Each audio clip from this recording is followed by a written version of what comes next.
untuk eliminasi renal, eliminasi adalah proses ya yang lalu sudah proses penghilangan obat dalam tubuh dan sifatnya irreversibel ya. Kalau sekarang salah satu jalur eliminasi obat itu adalah lewat renal ya. Kalau kita bicara unit fungsional terkecil dari ginjal kita adalah nefron ya.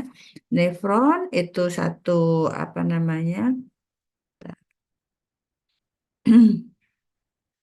Satu keutuhan mulai dari glomerulus, nanti ada tubulus, kemudian lengkung Henle, tubulus distal sampai ductus pengumpul ya. Jadi apa ginjal kita unit fungsionalnya adalah nefron, apa namanya nefron ya. Kita belum kan sampai sini kita belum ya. Belum, Prof. Oke. Ya. Jadi sekali lagi ginjal kita adalah organ eliminasi utama. Tidak hanya untuk obat, tetapi juga untuk produk-produk sisa metabolisme. Ya, jadi kalau Anda intake protein, maka sisa metabolismenya misalnya adalah amonia, ya, dan nanti akan dikeluarkan lewat urin Anda dengan dalam bentuk urea, kan begitu ya. Jadi banyak dari sisa metabolisme yang ada di tubuh kita penghilangannya adalah menggunakan jalur renal ya. Kemudian dia juga punya role mempertahankan komposisi dan volume cairan tubuh kita ya. Jadi mempertahankan komposisi dan volume cairan tubuh kita. Jadi mempertahankan komposisi, Anda tahu bahwa darah atau cairan tubuh kita itu kan isinya tidak hanya air ya, tapi di sana ada berbagai protein, ada juga elektrolit. Ya, Anda tahu elektrolit ukurannya kecil, maka biasanya nanti juga akan terfiltrasi dan yang terfiltrasi belum tentu akan keluar utuh dari tubuh kita. Ya, tapi dia ada peluang untuk direabsorpsi. Akan direabsorpsi atau tidak adalah tentunya bergantung dari sinyal yang ada di tubuh kita. Begitu juga untuk volume cairan tubuh, ya. Jadi apa 10% dari darah Anda yang masuk ke glomerulus itu akan difiltrasi, ya. Nah, yang terfiltrasi apakah akan keluar dikeluarkan lewat urin Anda bergantung dari beban cairan tubuh Anda, ya.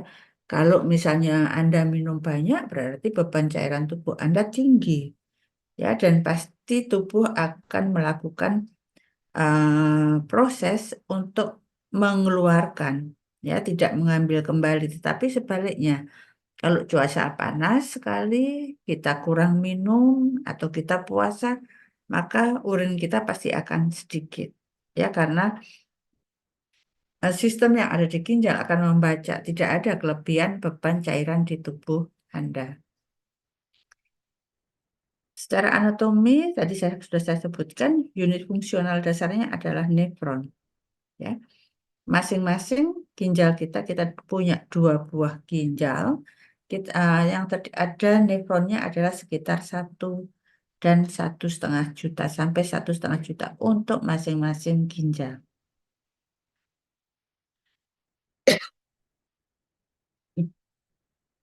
Nah, sudah tahu bahwa bagian dari ginjal tadi ada glomerulus, ada tubulus proximal, ada lengkung Henle, ada tubulus distal, dan ada ductus pengumpul, ya, atau ductus colligensus. Oke, gambaran anatomiknya ginjal Anda. Jadi kalau kita bilang tadi unit fungsionalnya adalah nefron, maka posisi nefron itu dia akan menjulur ya dari daerah medula Anda sampai daerah korteks ya, daerah yang luar ini disebut korteks dari ginjal, kemudian ada bentukan di sini itu adalah medula. Jadi nefron tadi dia akan menjulur dari area medula sampai pada area korteks.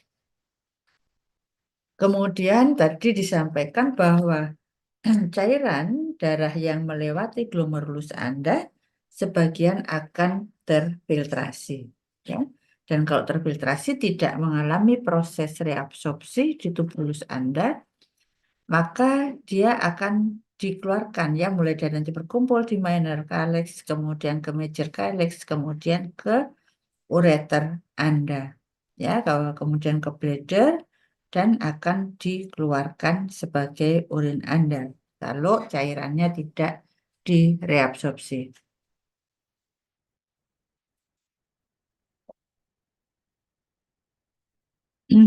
Ya, jadi tadi unit fungsional dari eh, apa namanya nefron Anda, ya, unit fungsional dari ginjal Anda nefron tadi ini, ya. Kemudian tadi saya sampaikan bahwa posisi dari nefron Anda akan menjulur dari daerah medula sampai ke daerah korteks, ya.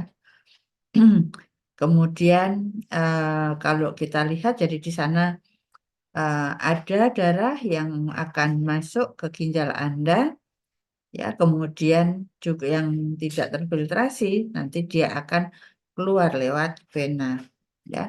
Jadi di sini kalau Anda lihat detail di sini bahwa yang masuk ke glomerulus Anda itu adalah lewat arteriol aferen, ya. Arteriol aferen hanya 10% yang terfiltrasi. Ya, kalau terfiltrasi maka posisi cairan akan masuk ke daerah tubulus. Kemudian yang sisanya, ya, yang tidak terfiltrasi akan keluar lewat arteriol eferen, ya. Jadi untuk kasus-kasus apa namanya hipertensi atau ada gangguan ginjal, maka biasanya pemahaman ini dibutuhkan, ya. Jadi kalau kenapa sih kita kok pada pasien hipertensi itu kita harus berupaya membantu mengendalikan tekanan darah pasien, ya. Karena kalau tekanan darah tidak terkendali, maka tentunya sisa tekanan di sini di arterial eferen juga akan besar. Kalau besar, maka juga nanti peluangnya adalah beban di sini akan besar, ya, sehingga beban glomerulus akan besar dan itu akan mempercepat kerusakan dari ginjal kita, ya. Kemudian nanti ada obat-obat kalau di case-case yang berkait dengan gangguan ginjal, maka ada obat-obat yang ditujukan untuk renoprotektif, perlindungan pada ginjal kita. Contohnya ACEI, ARB. Ya, kenapa kok bisa? Karena dia mampu membuka arteriol atau mendilatasi arteriol eferen. Sehingga dengan terjadi dilatasi arteriol eferen, maka tentunya beban, ya, di glomerulus Anda akan jauh berkurang, ya, sehingga untuk itu bisa terjadi renoprotektif. Tapi dengan tahu mekanisme itu, Anda pun mestinya juga kebayang berarti ada dong peluang ESO gitu, ya.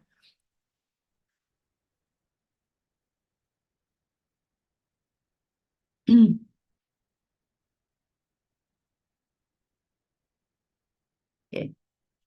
Ya, jadi tadi dari arteriol aferen akan masuk ke glomerulus Anda, ya. Kemudian sebagian terfiltrasi, jadi sekali lagi kalau ada yang terfiltrasi maka dia posisi di sini, ya, di daerah tubulus Anda. Sisanya dia akan keluar, ya, lewat arteriol eferen, ya. Ini gambaran histologi dari glomerulus Anda. Nah, untuk di glomerulus tadi kenapa kok bisa terjadi filtrasi? Karena memang struktur membran di sana beda dengan pembuluh atau vaskular yang lain, ya. Jadi di sana digambarkan di glomerulus Anda ada celah-celah atau ada pori-pori atau ada fenestrasi, ya. Di sana ada fenestrasi, jadi artinya kalau ada molekul dengan berat molekul lebih kecil dari ukuran pori-pori itu, maka akan ada peluang terfiltrasi.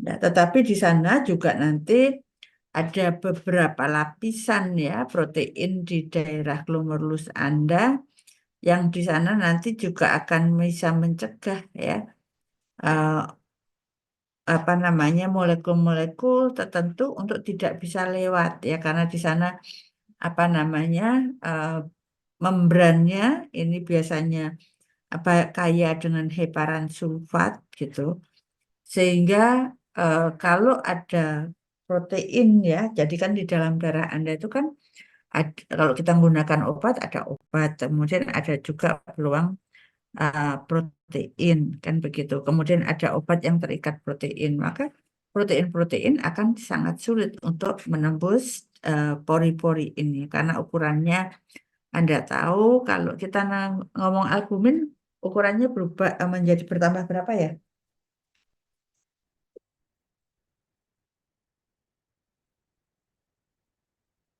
Kalau kita bicara obat terikat albumin berarti ada tambahan berat molekul berapa?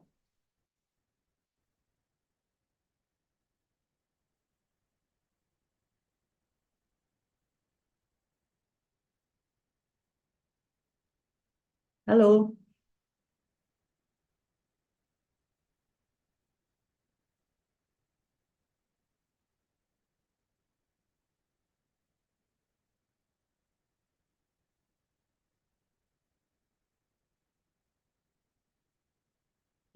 Naswa, Naswa Aziz.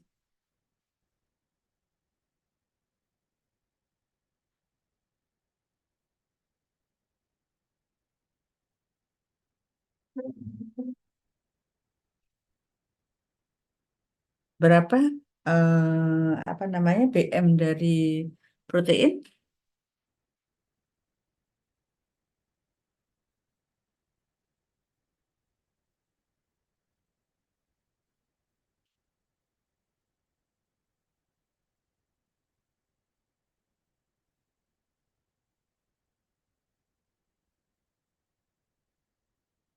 Halo, yang lain boleh jawab.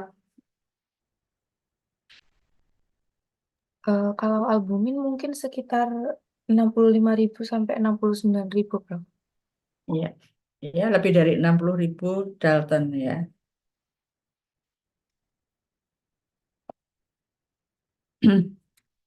Sehingga kalau ngomong obat terikat protein, maka Anda sudah bisa bayangkan kalau obatnya ikatan proteinnya kuat ya. Maka Anda bisa bayangkan bahwa obat itu walaupun dia terkonsentrasi di sirkulasi sistemik, ada peluang untuk sulit tereliminasi lewat renal. Ya, saya katakan peluang ya karena nanti kalau obatnya terikat protein besar tapi T setengahnya pendek, ya ada mekanisme lain. Oke, jadi di sini disebutkan ini saya ambil dari buku Tortora ya. Sisa tekanan hidrostatik yang ada di arteriol eferen dikatakan masih sekitar 55 mm merkuri. Jadi eh, sisa tekanan ini dari mana? Dari saat jantung Anda melakukan kontraksi atau tekanan sistol. Ya. Jadi kemudian kan darah akan masuk aorta, kemudian turun, turun, turun kan begitu sampai pada kalau yang ke ginjal berarti arteriol eferen. Recording in progress. Ya, jadi di sana masih cukup besar sekitar 55 mm merkuri. Tapi tekanan ini tidak apa namanya tidak sebesar ini yang bisa mendorong terjadinya proses filtrasi. Kenapa? Di dalam darah Anda ada yang namanya tekanan onkotik, kan begitu. Ya, ada tekanan onkotik yang disebut di sini di buku ini sekitar 30 mm merkuri. Ya, jadi pada saat tekanan hidrostatik ini mau mendorong cairan keluar dari vaskular, maka dia akan dilawan oleh tekanan onkotik Anda. Kemudian dia juga akan dilawan oleh tekanan yang ada di apa namanya kapsula Bowman, ya. Sehingga di sana sebetulnya untuk proses filtrasi, tekanan berapa sih yang menyebabkan terjadinya proses filtrasi, yaitu 55, yaitu sisa tekanan hidrostatik, kemudian dikurangi tekanan di kapsula Bowman, kemudian akan dikurangi lagi tekanan yang ada di dalam darah Anda. Jadi net apa filtrasi pressure-nya itu adalah sekitar 10 mm merkuri. Ya, itu ya. Jadi kenapa kok ada proses filtrasi? Oke, jadi sekali lagi tadi ini gambaran detail dari nefron Anda. Jadi darah kalau kita menggunakan satu obat, ya entah rutenya IV, IM atau peroral, ya dia masuk ke sirkulasi sistemik, masuk ke dalam darah Anda, maka sebagian akan sampai pada organ ginjal Anda. Ya, dan di sana kembali ini adalah gambaran dari unit fungsional nefron Anda. Secara Pak Ali, ginjal Anda mendapatkan pasokan darah yang cukup besar, 20-25% cardiac output. Ya. Dari 10-20% dari cardiac output itu akan masuk ke ginjal Anda. Kalau dihitung lajunya per menitnya berapa? 1,2 sampai 1,5 liter. Ya. Atau dalam sehari darah Anda itu akan dilewati darah sebanyak 1.700 liter per hari. Ya. Jadi darah Anda berapa ya?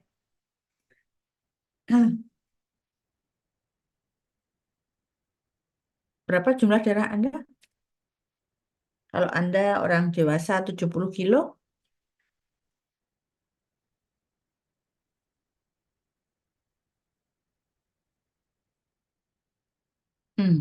yang lalu kinetika distribusi. Mungkin sekitar 7% ya, Prof. 7% dari berat badan atau bukan? 7%. Berapa liter kurang lebih? Sekitar 4,59. Ya, sekitar 5 ya, sekitar 5 literan. Nah, padahal ini darah yang ngaliri ginjal Anda dalam sehari itu kalau dihitung gitu ya, yang ngaliri berapa? Itu bisa sampai 1.700 liter per hari. Artinya apa? Perputaran darah Anda itu sangat-sangat cepat. Ya. Oke ya, jadi itu terkait dengan perfusi darah ke ginjal Anda. Kemudian ada nanti istilah renal plasma flow, itu ya sama dengan plasma. Kalau plasma itu adalah darah minus sel darah, kan begitu ya. Sehingga dikatakan untuk RPF itu nilainya sekitar 0,66 liter per menit atau 660 ml per menit. Ya. Dan ini adalah nilai maksimal untuk ekskresi renal via yang transportnya transport aktif. Ya. Jadi nilai clearance renal untuk obat-obat yang ekskresinya lewat sekresi aktif itu adalah 660 ml per menit. Itu nilai maksimalnya.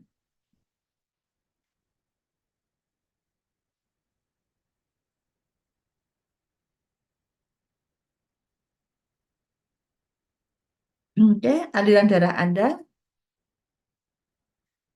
sekitar 1,2 sampai 1,5 liter per menit atau 1.700 liter per hari yang terfiltrasi ya itu 125 ml per menit atau 180 liter per hari.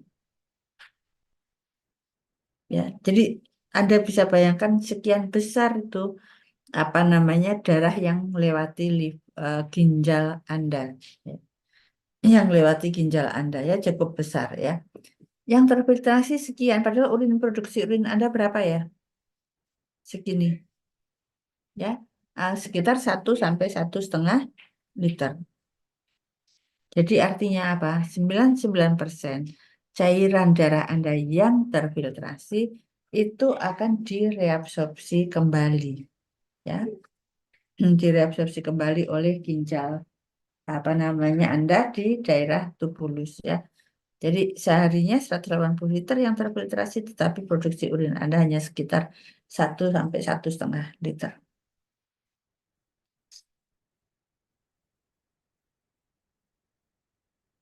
Oke, sampai di sini ada pertanyaan, ada yang mau didiskusikan?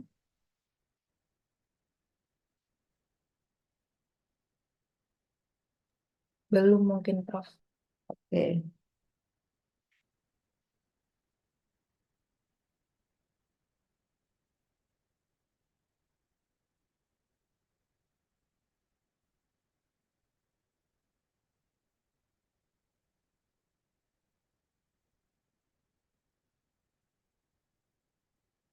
Oke, untuk mekanisme ekskresi lewat renal ada 3 ya.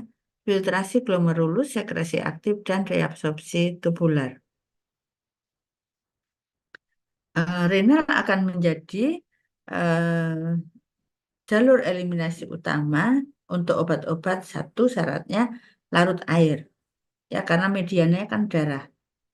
Yang kedua BM-nya kurang dari 300 dan biotransformasinya lambat. Jadi dia metabolismenya termasuk metabolis yang prosesnya lambat. Kalau 3 karakter ini dimiliki oleh obat, kita pasti bisa melakukan pendugaan eliminasi obat itu yang utama pasti akan lewat renal. Larut air kurang dari 300, metabolismenya relatif lambat, maka jalurnya adalah lebih banyak pada renal. Ya. Oke, kita masuk ke mekanisme. Tadi filtrasi glomerulus, ya, nilainya sekitar 125 sampai 130 ml per menit. Atau 10 dari renal blood flow atau darah yang mengaliri ginjal Anda. Ya. Molekul kalau yang BM-nya kecil, misalnya 300 sampai 500 itu masih melewati, bisa lewat ginjal Anda. Sedangkan kalau lebih dari 500 biasanya sudah agak sulit ya untuk lewat ginjal. Ya, kemudian diameter karena tadi ada pori-pori, maka obat dengan diameter tertentu maka bebas filtrasi. Ya, jadi artinya bebas ini dengan mudah dia akan terfiltrasi. Ya. Kemudian dikatakan ada korelasi linier antara obat bebas dengan obat bebas dalam plasma. Jadi ada korelasi untuk filtrasi itu, ada korelasi linier karena kan memang prosesnya kan mengandalkan dari ukuran molekul aja ya, dan itu kalau biasanya berlaku dengan untuk obat bebas karena kalau obat BM-nya besar, eh, BM-nya besar atau obat itu terlihat protein, maka dia nggak akan gunakan jalur eliminasi filtrasi glomerulus ya. Gaya penggeraknya karena ada tekanan dari hidrostatik dalam kapiler glomerulus dan untuk itu maka biasanya untuk pengukuran filtrasi glomerulus biasanya dihitung dari harga inulin ataupun clearance creatinine. Nah, jadi inulin atau clearance creatinine dengan creatinine ini senyawa-senyawa ini filtrasi tapi tidak direabsorpsi.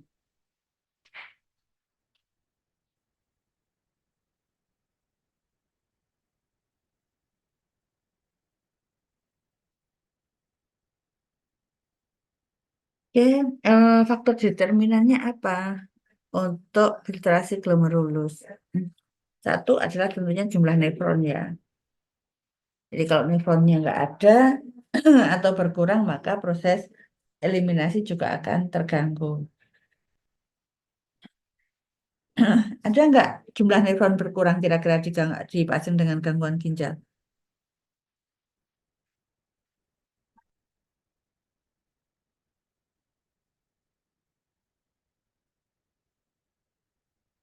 Halo?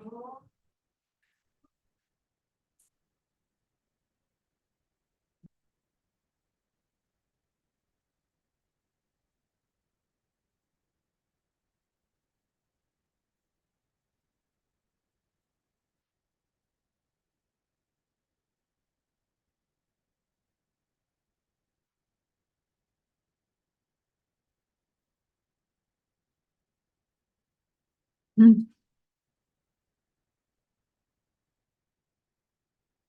Ada nggak kondisi nefron ginjal berkurang?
Hmm. Halo?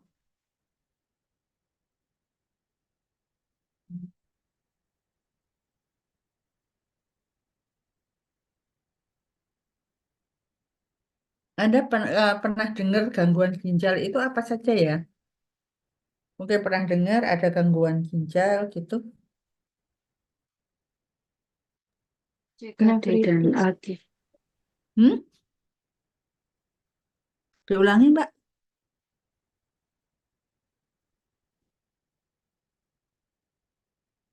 Ada gangguan ginjal itu seperti apa ya yang mungkin pernah Anda dengar? CKD dan AG. CKD dan AKI. Ya.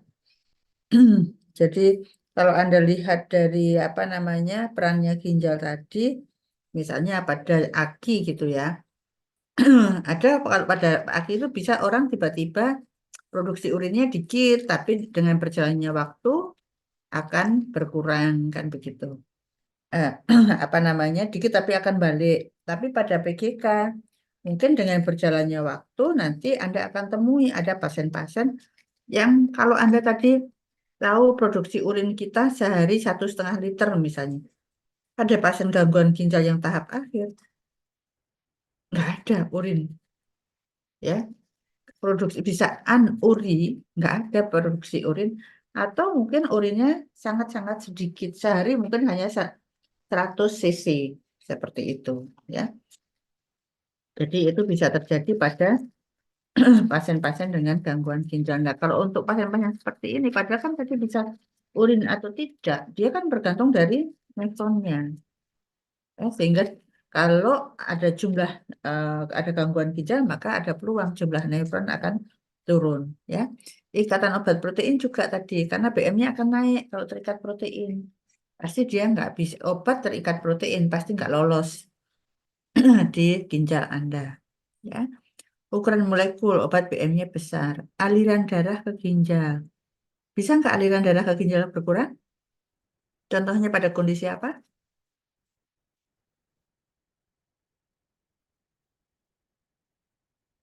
Hipovolemi. Hipovolemi. Oke. Ya, jadi kalau hipovolemi berarti aliran apa jumlah atau volume darah Anda akan turun. Ya, berarti pembagiannya akan turun. Yang lain lagi, kondisi sakit apa? Tekanan darah rendah. Tekanan darah rendah nggak akan mengurangi aliran darah. Apa? Kira-kira?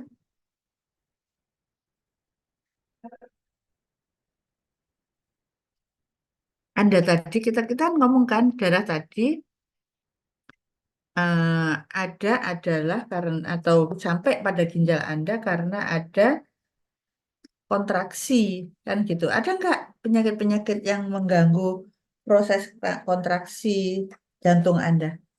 Kondisi apa?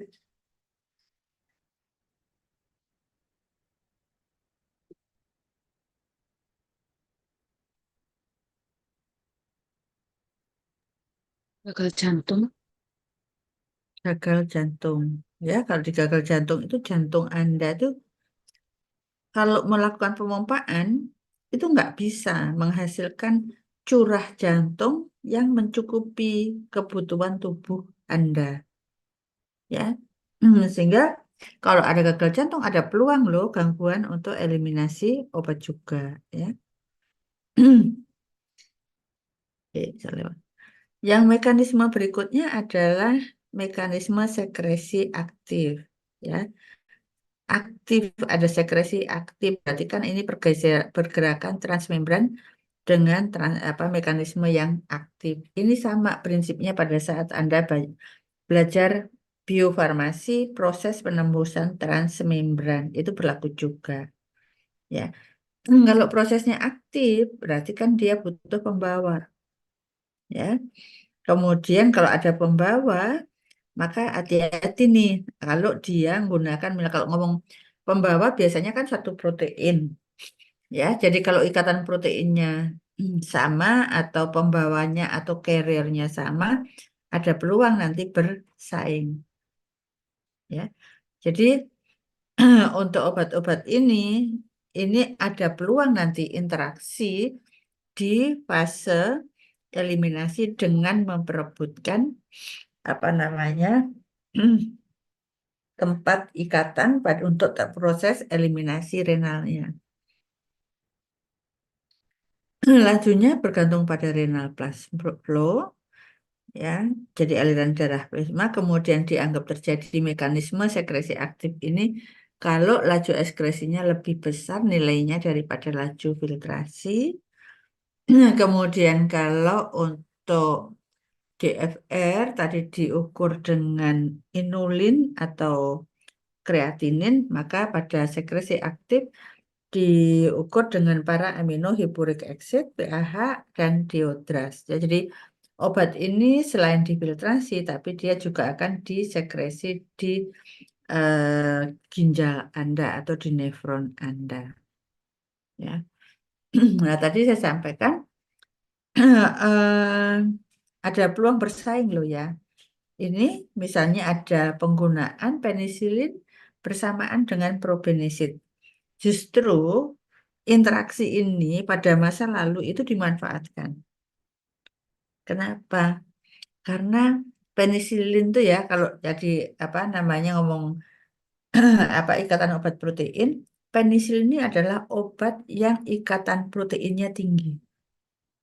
Ya, sangat tinggi, tetapi T setengahnya pendek. Ya, T setengahnya pendek. Kenapa? Kok demikian? Karena ternyata tadi untuk penisilin sekresinya memang lewat mekanisme sekresi aktif, tidak filtrasi, tapi lewat sekresi aktif. Ya, sehingga walaupun ikatannya tinggi, tapi dia lewat proses aktif, ya nggak masalah untuk proses sekresi tubularnya. Ya, tadi saya katakan di masa lalu ini justru digunakan. Karena umur atau shelf life dari penisilin itu pendek diupayakan gimana caranya ya memperpanjang apa namanya efek dari penisilin karena kala itu belum banyak derivat dari penisilin, ya. Sehingga caranya gimana? Diketahui ternyata probenicid itu menggunakan transporter yang sama dengan penisilin, sehingga kalau digunakan dua obat ini dia akan berebut tempat ikatan. Dampaknya apa? Dampaknya kadar penisilinnya akan lebih tinggi, ya, tetap tinggi di sirkulasi sistemik, sehingga efek dari penisilinnya akan lebih lama.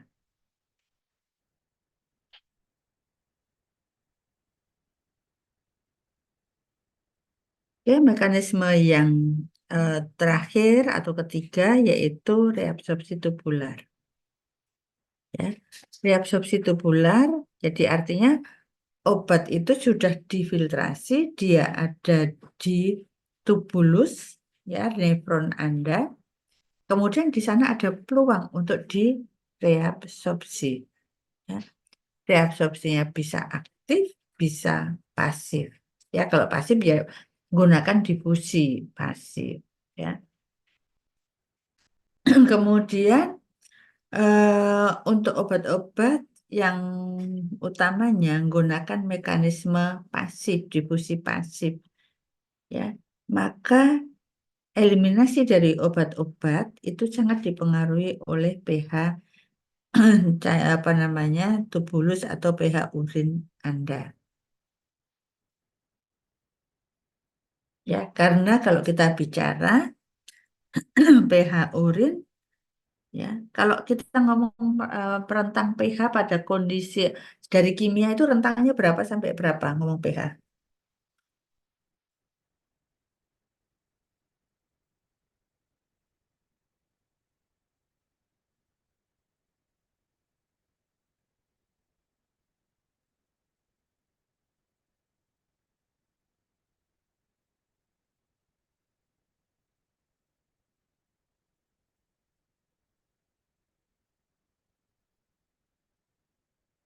Ya, waktu belajar di kimia, pH itu rentangnya dari nilainya dari berapa sampai berapa?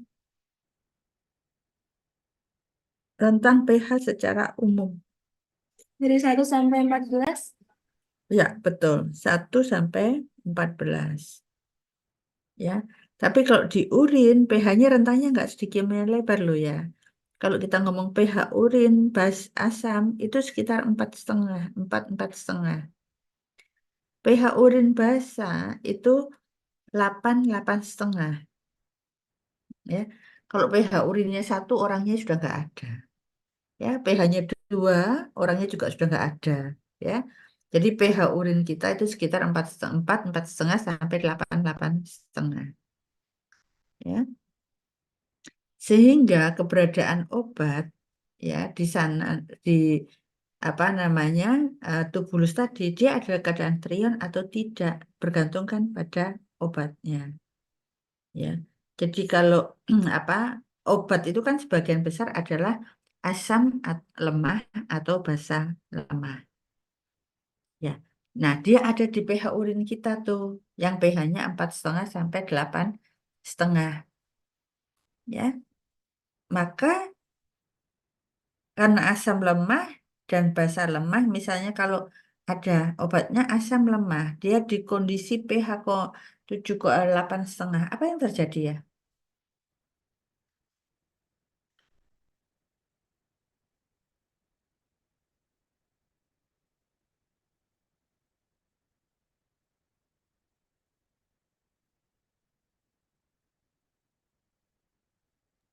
Terion. Dalam kondisi terion, ya. Jadi kalau obatnya asam lemah, pH urin kita 8,5 maka akan terion, ya. Kalau terion, kalau kita ngomong ini misalnya mekanisme transmembran sebagian besar obat itu kan lewat difusi pasif kan.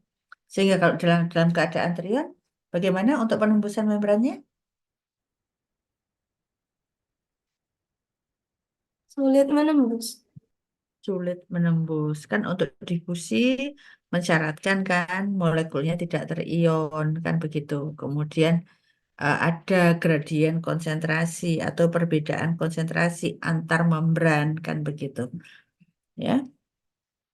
Sehingga apa namanya keberadaan eh, atau karakter obat itu nanti sangat menentukan di dalam pH cairan tubulus atau urin Anda dia dalam keadaan terion atau tidak, dan kalau mekanismenya difusi pasif ya maka kalau keadaannya terion maka sulit untuk melakukan penembusan transmembran.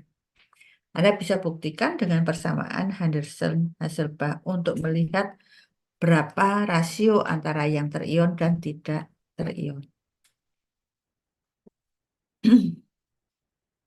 Nah, kalau untuk itu jadi pH urin itu akan bisa mempengaruhi secara bermakna jumlah yang terekskresi dalam urin.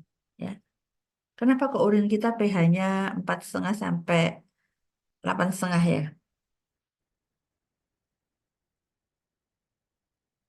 Bisa nggak apa namanya berubah? Memang berubah kalau faktinya tadi ya berubah ya. Tapi kapan dia akan pH-nya apa namanya asam, kapan pH-nya akan basa?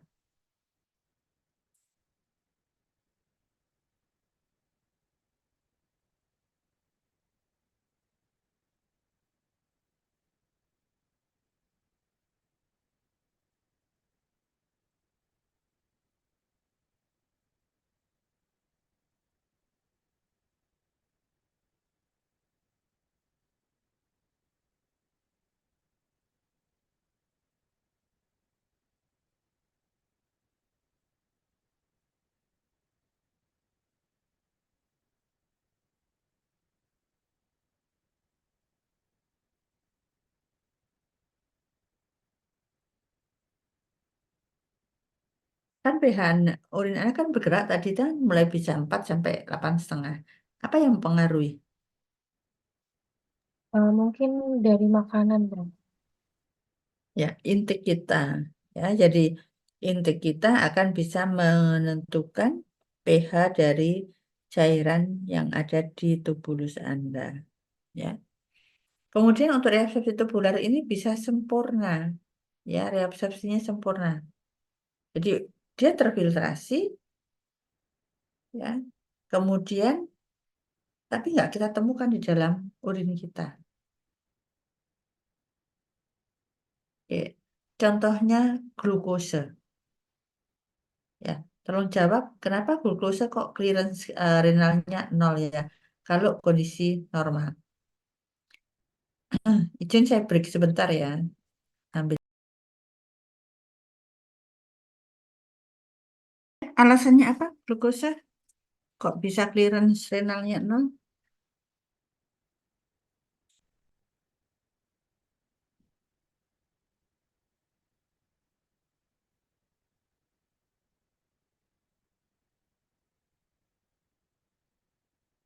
Mungkin karena seluruhnya direabsorpsi, Bro. Oke, kok bisa glukose direabsorpsi ya? Seluruhnya direabsorpsi. Oke. Glukose tapi Anda yakin ya glukose terfiltrasi ya?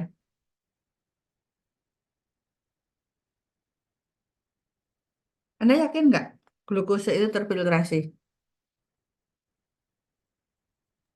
Iya, terfiltrasi. Karena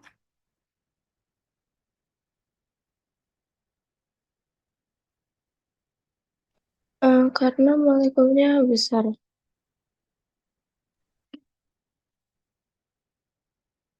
molekulnya BM-nya, glukosa BM-nya berapa? 180-an, Bro.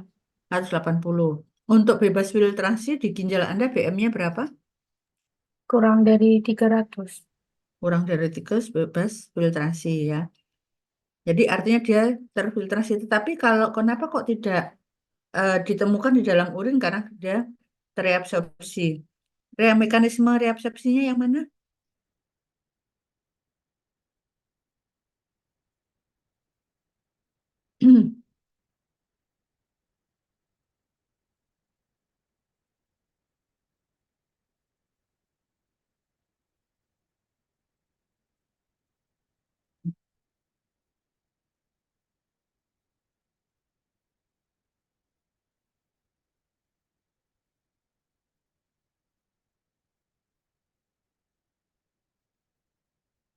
Tadi lo kan ada aktif, ada pasif. Reabsorpsinya dengan mekanisme Aktif mungkin. ya. Kalau misalnya glukosa reabsorpsinya pasif gitu ya, akan ditemukan di dalam urin nggak ya kira-kira?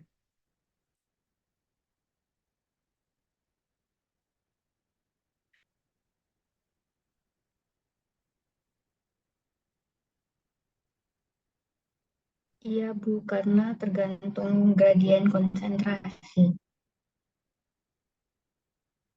Ditemukan dalam urin tidak, Aisyah? Iya, Bu. Akan ditemukan ya. Kalau dia pasif akan ditemukan. Kenapa? Kan dia ada bergerak itu kan betul tadi ada gradien konsentrasi. Begitu konsentrasi di lumen tubulus Anda dengan di luar lumen, sama kan dia nggak akan terjadi pergerakan. Ya, sehingga kita akan temukan di dalam urin. Ya, tapi untuk glukosa Anda tahu transportnya adalah aktif. Ya, mungkin Anda kalau apa namanya baca tentang nanti obat diabetes gitu, ada yang obat diabetes itu kerjanya menghambat transporter glukosa di ginjal. Ya, jadi ada obat yang kerjanya menghambat transporter glukosa di ginjal ya. Jadi dia memang menggunakan proses aktif. Jadi di sana memang ada transporternya dan itu sudah diketahui sehingga kenapa sampai bisa di-create obat yang untuk menghambat reabsorpsi glukosa di ginjal. Ya, dan dianggap terjadi prosesnya reabsorpsi terjadi itu kalau clearance renalnya lebih kecil dari nilai GFR. Ya. Kemudian laju alir urin juga akan berpengaruh. Ya, kenapa laju urin berpengaruh? Ya karena untuk proses reabsorpsi, jadi kan tadi ada cairan, jadi darah yang terfiltrasi itu kan sebetulnya tinggal air ya, seperti kayak air dengan molekul-molekul kecil di tubulus ya, dia ngalir kan bergerak terus. Untuk terjadi proses reabsorpsi kan perlu kontak dengan mukosa dinding dari tubulus ya. Tapi kalau alirannya cepat, maka apa namanya peluang untuk reabsorpsi akan kecil. Laju alir bisa diubah nggak ya? Laju alir urin kita.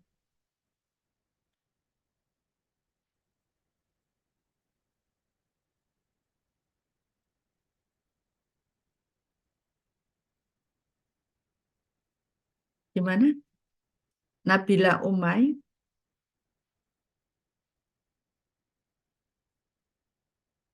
Nabila,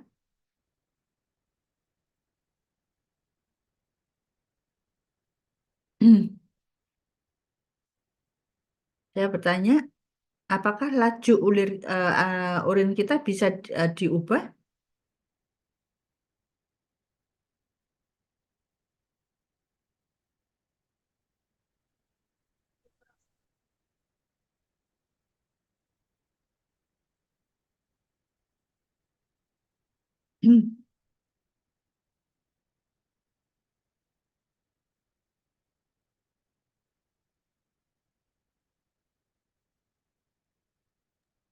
Iya, Prof.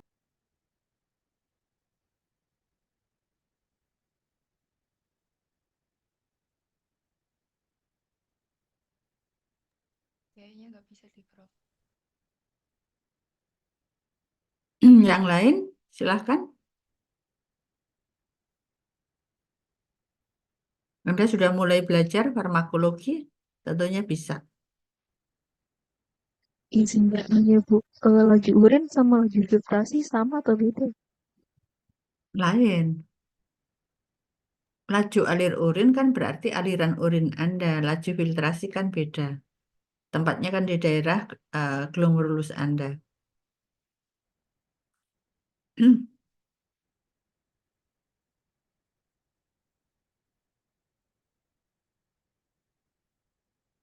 Ayo, jawabannya. Yang lain silahkan.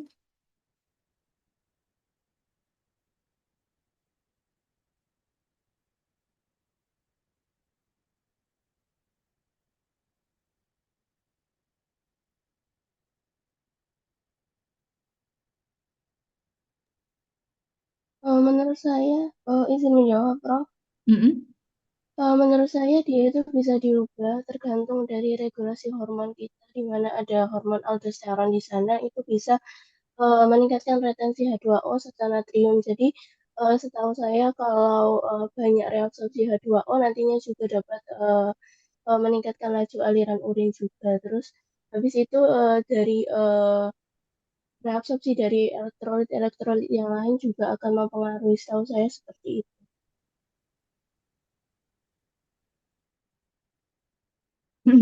Oke, tadi kalau ada aldosteron akan ditahan gitu ya. Ada nggak obat yang antagonis aldosteron?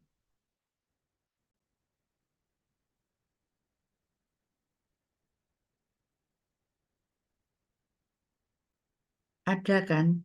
Ada kelompoknya. Anda pernah dengar spironolactone? Oh, itu masuk kelompok apa ya? Obat yang diindikasikan untuk apa ya? Diuretik. Hipertensi. Ya, betul, diuretik ya.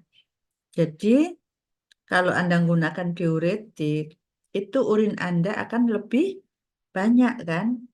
Akan lebih cepat terbentuk dan akan lebih banyak ya yang dikeluarkan.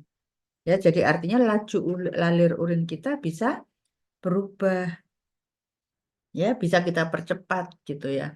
Sama dengan kalau Anda minum saja, ya Anda minum banyak sama nggak minum atau kondisi panas atau puasa kan beda, ya. Jadi laju alir urin akan bisa dipengaruhi dan kita bisa memodifikasi laju alir urin, ya.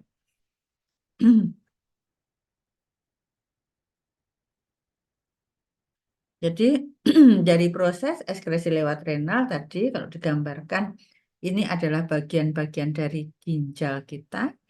Ya, di glomerulus ada proses filtrasi. Ya, kemudian di tubulus proksimal itu dari yang terfiltrasi sebagian besar akan direabsorpsi. Ya.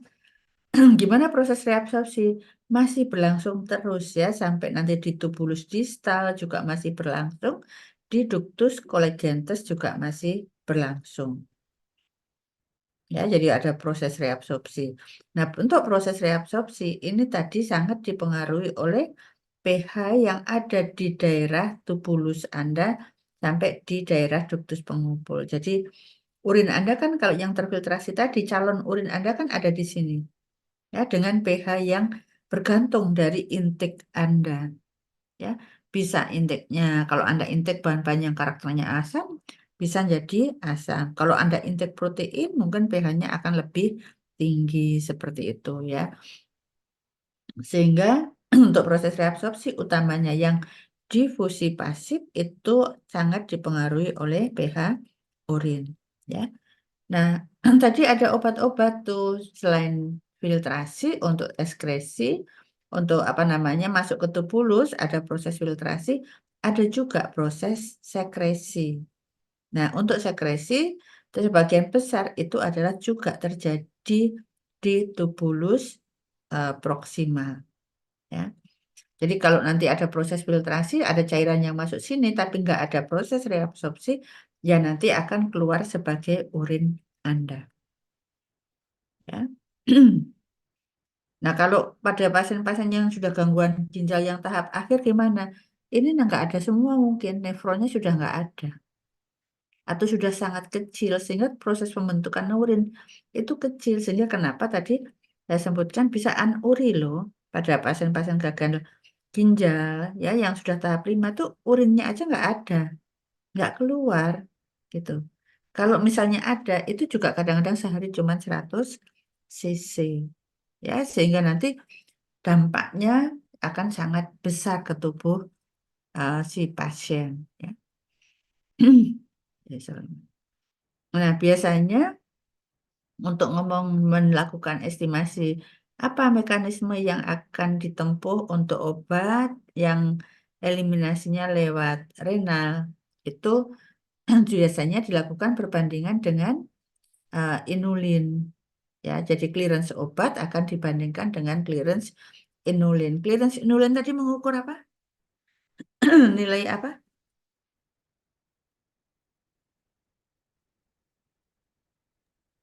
Laju filtrasi GFR Bu tadi. Mm-mm. Oke, betul. Jadi dia untuk mengukur nilai GFR. Jadi clearance obat akan dibandingkan dengan clearance inulin atau nilai GFR. Kalau sama dengan 1, maka diasumsikan proses ekskresi renalnya adalah filtrasi. Kalau kurang, selain filtrasi, ada proses reabsorpsi tubular. Kalau lebih dari 1, diasumsikan ada proses filtrasi dan ada proses sekresi aktif.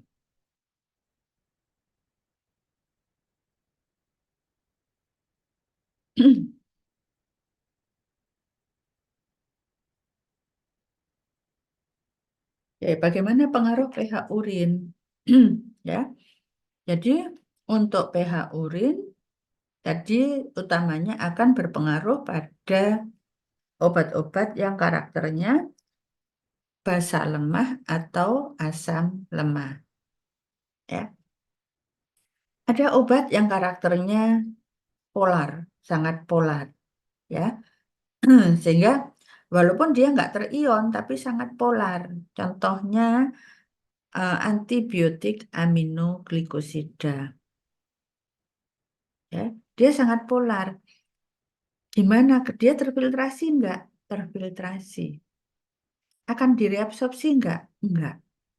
Kenapa? Karena pola kepolarannya dia enggak mampu melakukan penembusan membran tubulus. Ya. Sehingga dia tidak akan direabsorpsi kecuali bahan tersebut menggunakan mekanisme transport aktif.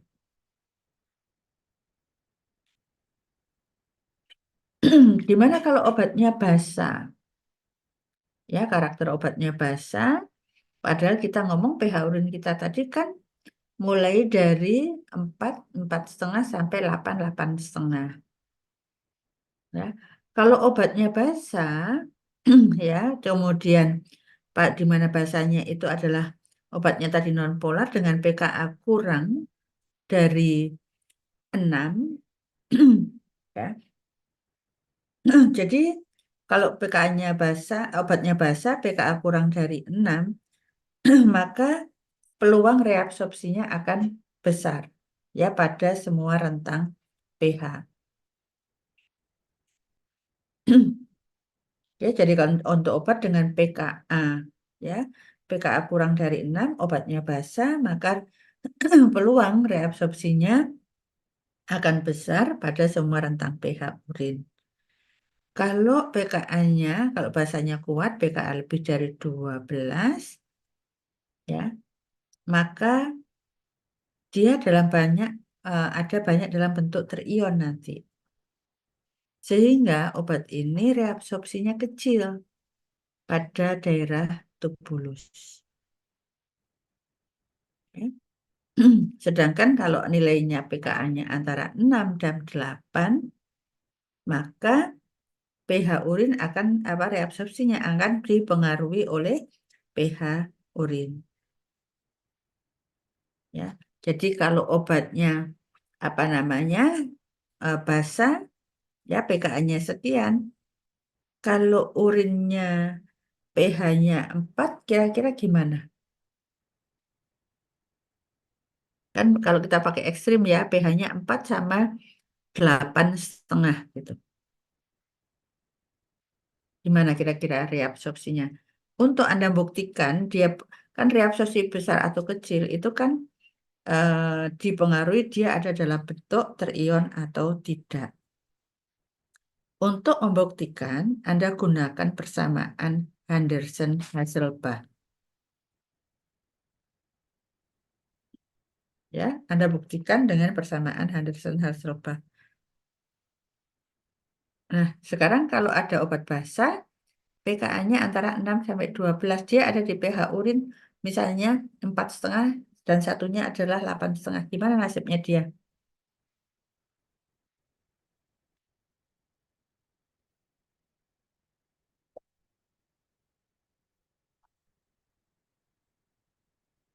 Di sini dikatakan reabsorpsinya bergantung dari kondisi pH urin.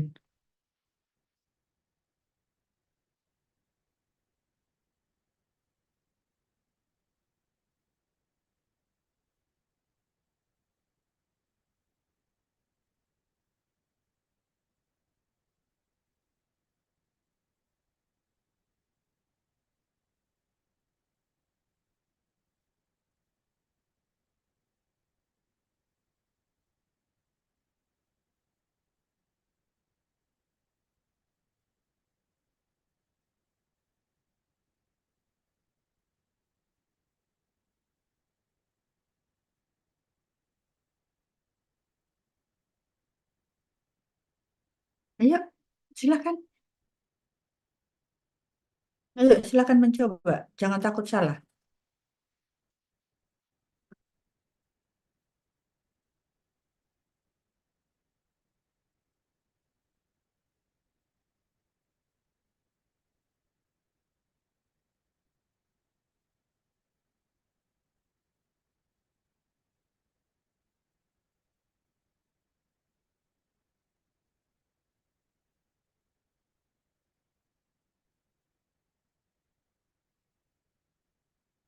Masa harus ditunjuk?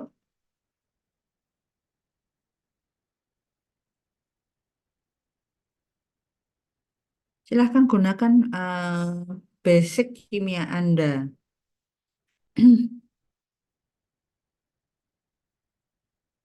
Dinda Rika,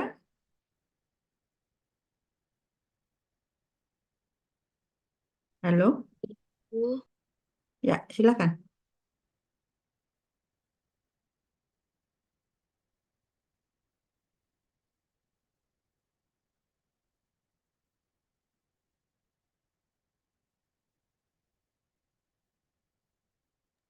mohon maaf Ibu, apakah tadi pertanyaannya bisa di ini, Bu? Ya, ini obatnya basa. pKa-nya 6 sampai 8 di sini dikatakan dia akan direabsorpsi atau enggak ditentukan oleh pH urin. Nah, bagaimana nasibnya obat ini kalau pH urinnya pertama adalah 4,5, yang kedua adalah kalau pH-nya 8,5.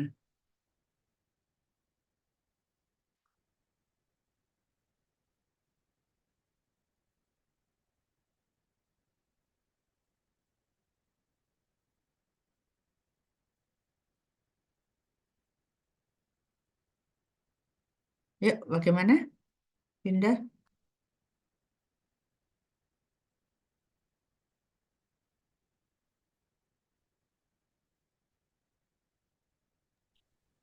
Kalau 4,5 itu berarti non-polar ya, Bu? Terus, Kita sedang ngomong eh, pH. Jadi yang 4,5 itu adalah pH di tubulus ginjal Anda.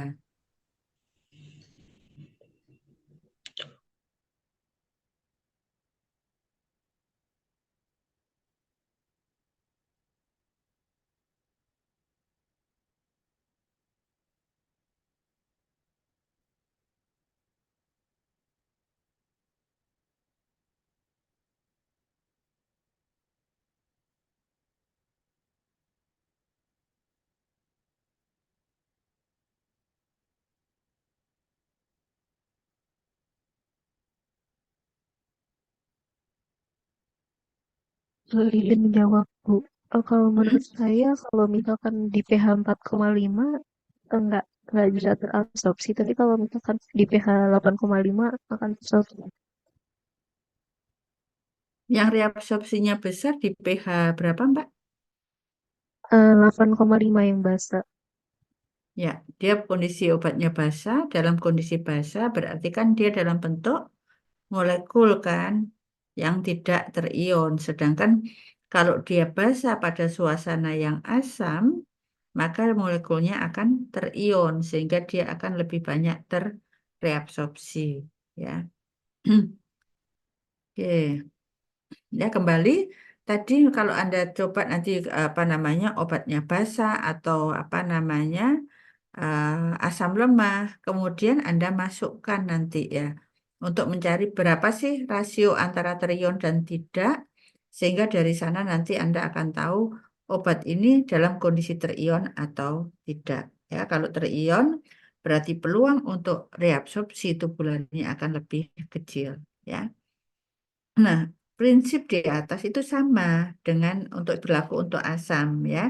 Intinya kalau obatnya asam, kalau pH-nya tinggi ya justru dia nggak akan direabsorpsi karena dia ada pada kondisi yang terion. Tapi kalau pH-nya asam, obatnya asam, ya ada peluangnya lebih tinggi gitu ya.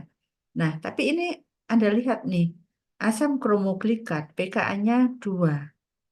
Tapi kenapa kok dikatakan tidak sensitif terhadap perubahan pH urin? Jadi artinya ada perubahan pH urin itu nggak berpengaruh terhadap reabsorpsi kromoglikat di tubulus.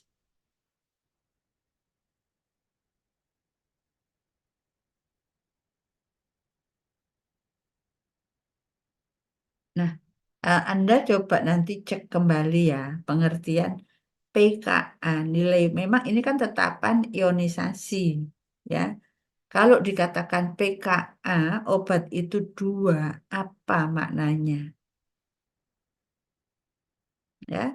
Jadi kalau pKa 2 atau tadi pKa-nya 6, pKa-nya obatnya basa, pKa-nya 12 itu apa makna pKa itu menunjukkan apa?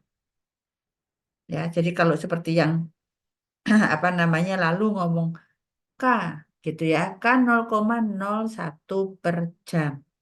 Maka itu artinya apa 0,1 seper 100 dari obat yang ada dalam tubuh itu akan dieliminasi tiap jamnya. Tapi kalau sekarang ada pKa sama dengan 2, itu apa maknanya? Ya, karena mestinya dengan nilai-nilai ini kita sebagai apoteker itu bisa apa namanya sudah tahu kondisi obat ini akan seperti apa ya nanti di tubulus kita sehingga ada peluang reabsorpsi enggak ya gitu loh. Ya, akan dipengaruhi apa saja nanti untuk eliminasinya. Nah, itu kita sudah bisa prediksi. Ya, jadi untuk asam bromoglikat nanti Anda masukkan persamaan Anderson-Hasselbalch tadi ya. Dengan pKa 2 ya, dia kondisinya terion. Baik pH 4,5 maupun pH 8,5. Jadi dia lebih banyak pada kondisi terion gitu ya. Sehingga untuk asam kromoglikat mau pH-nya urin Anda akan asam atau basa nggak akan berpengaruh pada eliminasi kromoglikat. Oke. Gimana kalau pengaruh pH alir urin? Ya, tadi kalau laju alir urin kita sudah tahu ya. Jadi urin kita bisa loh kita modif gitu. Ya, sama sebelum saya masuk ke sini sama. Tadi basah. Ya, jadi pH urin kita apa namanya kok? eh, Sebentar. Jadi tadi pH urin ya. Jadi pH urin kita tuh bisa kita modif ya. Jadi pH urin kita tuh kita bisa nggak kita buat asam?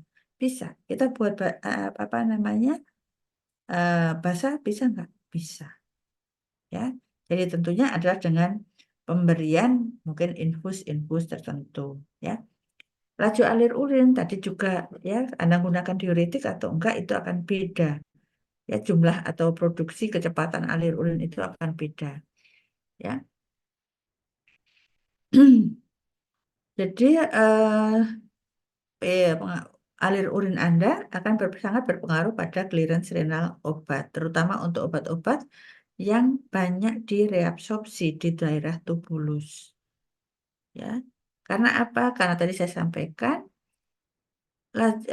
laju ulir yang cepat itu memberi peluang lebih kecil dari obat untuk kontak dengan mukosa dari tubulus Anda sehingga peluang reabsorpsi akan lebih kecil ya. Jadi utamanya untuk etanol, metanol, atau obat-obat yang asam atau basa lemah. Ya. Dan sebagian besar obat adalah kimianya asam atau basa lemah. Ya. Kemudian yang berikutnya adalah kalau untuk senyawa polar bagaimana? Senyawa polar kan sudah nggak direabsorpsi.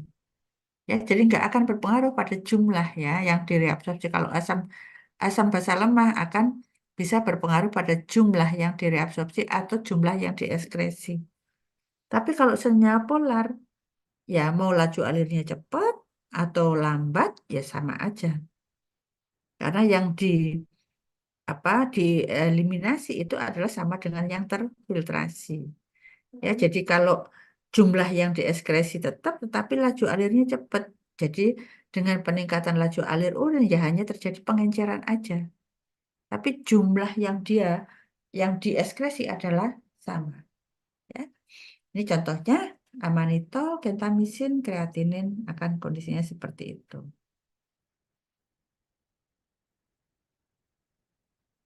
Oke, ini terakhir. Anda coba cermati. Ya, ini adalah kondisi ekskresi dari amfetamin. Ya, metamfetamin. Di sini digambarkan satu adalah jumlah kumulatif yang terekspresi dari waktu ke waktu terhadap waktu. Kalau pH-nya beda-beda. Ya, ini pH-nya basa, ini pH-nya diasamkan. Kemudian yang gambar kanan ini menunjukkan laju ekskresi lewat urin DDU per DT terhadap waktu, dan juga ada variabel lain yang ditambahkan adalah pH urin. Ya, pH urinnya ini dari sumbu yang naik ke atas, ini pH urinnya semakin asam. Ya, jadi pH urin di sini digambarkan dengan warna merah, sedangkan untuk laju ekskresi urin digambarkan dengan warna yang biru. Oke, silakan Anda jelaskan.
Ayo, silakan. Silakan yang mau mencoba menjelaskan. Dan itu bawah itu data-datanya juga sudah banyak.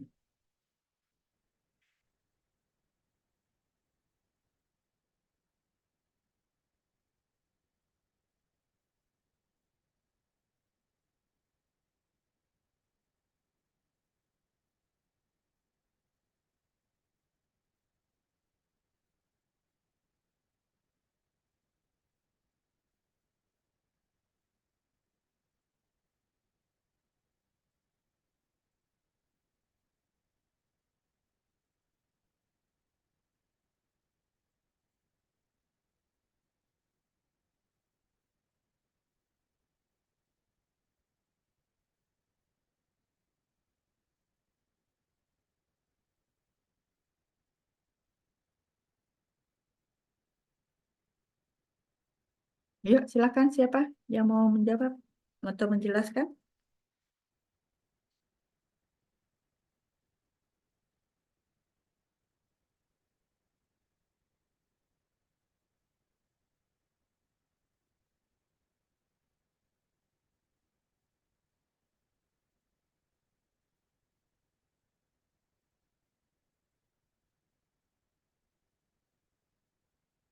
Saya mungkin mencoba menjawab yang kiri, Prof. Ya, silakan. Metamfetamin pKa-nya 10, berarti kan dia dalam eh, obatnya itu kan basah. Nah, karena dia itu basah, kalau dalam kondisi asam kan berarti terionisasi. Nah, kalau terionisasi itu kan berarti susah untuk direabsorpsi kembali, sehingga dia dalam 16 jam itu pada kondisi pH asam, dia terekskresi banyak, sebesar 70-80%. Oke. Sedangkan dia ketika dalam kondisi basah itu kan basah atau alkali berarti dalam kondisi molekuler. Berarti kalau dalam kondisi molekuler itu kan mudah direabsorpsi sehingga yang terekskresi itu cuma sedikit, sekitar 1-2%. Oke, betul. Ya. Jadi eh, kembali Anda untuk prediksi kita kan harus tahu tadi siapa metamfetamin, dia asam atau basa. Kemudian karena dia basa, maka kita bisa melakukan pendugaan ya. Karena dia basa, di urin asam pasti akan lebih tinggi karena dia dalam kondisi terion. Ya, tetapi pada yang pH basa maka akan lebih sedikit yang terekskresi. Kenapa? Karena dia dalam bentuk molekular, dia siap untuk direabsorpsi kembali, sehingga benar yang terekskresi akan lebih kecil. Oke, yang kanan, silahkan.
Ayo, silakan.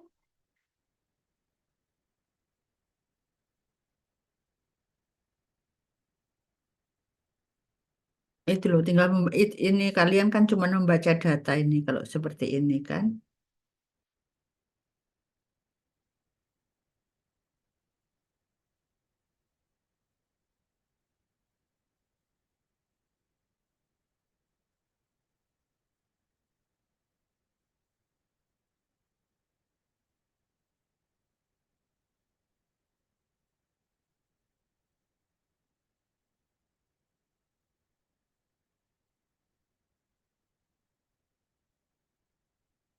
Adi Chandra,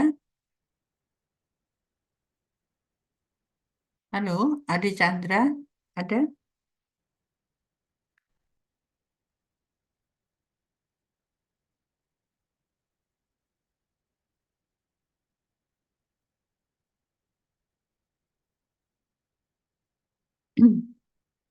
Adi Chandra, Daniswara?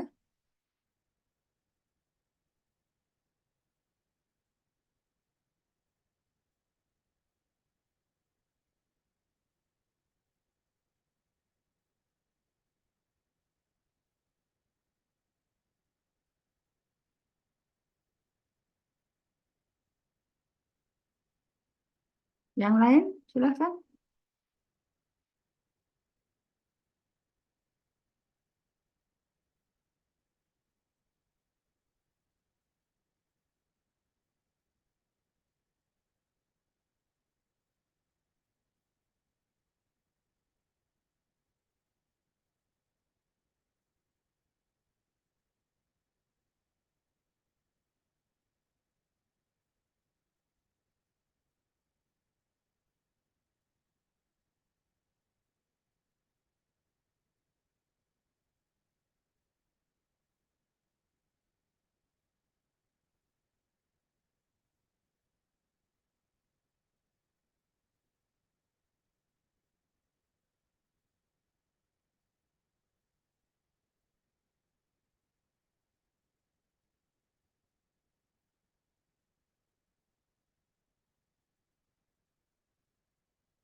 Fitri, Fitri Yuniasari.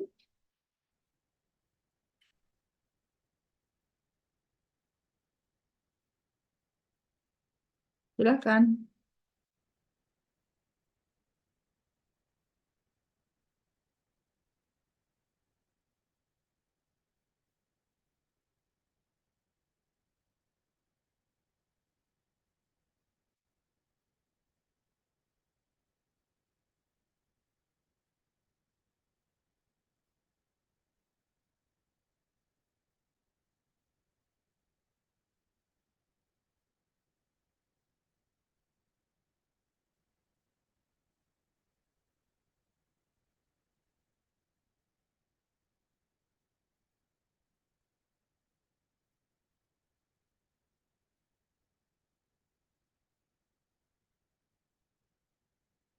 Nur Selvianti, silakan mencoba.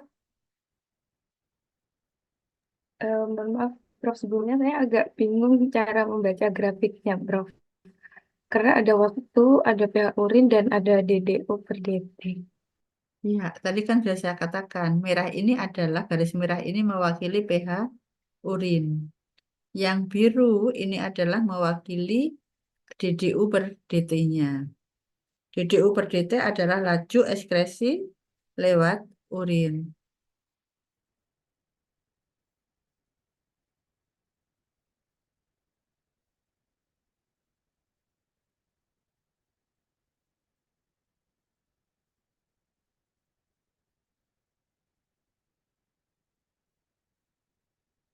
Ayo.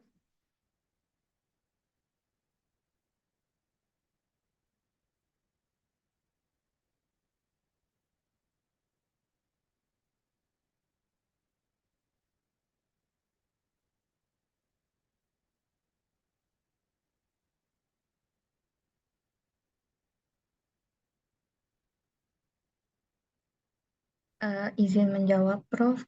Silakan. Mungkin karena metamfetamin pKa-nya 10, maka pada pH asam 5, dia laju ekskresi clearance urinnya semakin cepat karena tidak banyak yang terreabsorpsi, sedangkan pada pH 8 laju ekskresi clearance urinnya semakin lambat karena banyak terreabsorpsi. Ya, jadi Anda jangan bingung dengan data ya. Biasanya itu justru data kalau disajikan dalam tabel atau gambar itu adalah lebih mudah karena ditujukan untuk memudahkan pemahaman ya. Jadi kalau Anda lihat tadi kan di sini saya katakan ini pH urin. Urinnya kan ini urin kita itu kan fluktuatif loh ya. Jadi nilainya nggak satu gitu apa nggak satu titik tapi bisa berubah. Anda sekarang pagi kemudian siang, kemudian agak sore, malam, mau tidur, itu bisa berubah ya Anda. Tergantung apa yang Anda intake, kan gitu ya. Nah, di sini, kalau Anda lihat kan ini urin, kalau urinnya apa, ini adalah yang biru adalah laju ekskresi dari metamfetamin. Anda lihat di sini, pada urin yang rendah, pH urin yang tinggi, jadi urin basah, Anda lihat sekresinya akan kecil. Kalau urinnya asam ya naik ya, maka yang terekskresi akan semakin tinggi. Jadi pola ini kan pola ekskresi dari metamfetamin ini kan mengikuti pola dari pH dari urin ya. Jadi kalau pH urin rendah, laju ekskresinya tambah tinggi dikarenakan apa? Dikarenakan karena obatnya dalam keadaan yang terion ya seperti yang penjelasan tadi hanya ini kan diimplementasikan pada kurva kan gitu ya dan di sini tidak hanya satu abses atau dua abses tapi di sini tiga abses ya jadi ada laju ekskresi ada pH urin dan ada variabel lain adalah waktu. Oke, sampai di sini ada yang mau didiskusikan, ada pertanyaan, kita selesai dengan materi yang data urin.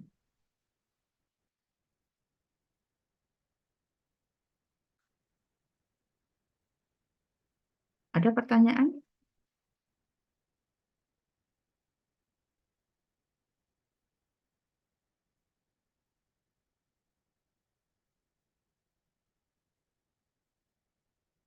Ya, kalau nggak ada pertanyaan untuk materi kinetika eliminasi masih ada satu ya, dan kita janjian besok pagi. Kita mulai 5:30 ya, 5:30 ya. Iya, Bu. Oke, ya. Mudah-mudahan sebelum apa namanya, kalau 6:30 mungkin jam 8, 8:30, 9 sudah selesai. Oke, Anda bisa baca kalau dari Sarkel, baca eliminasi hepatik dulu. Ya, kita akhiri. Makasih. Assalamualaikum warahmatullahi wabarakatuh. Waalaikumsalam.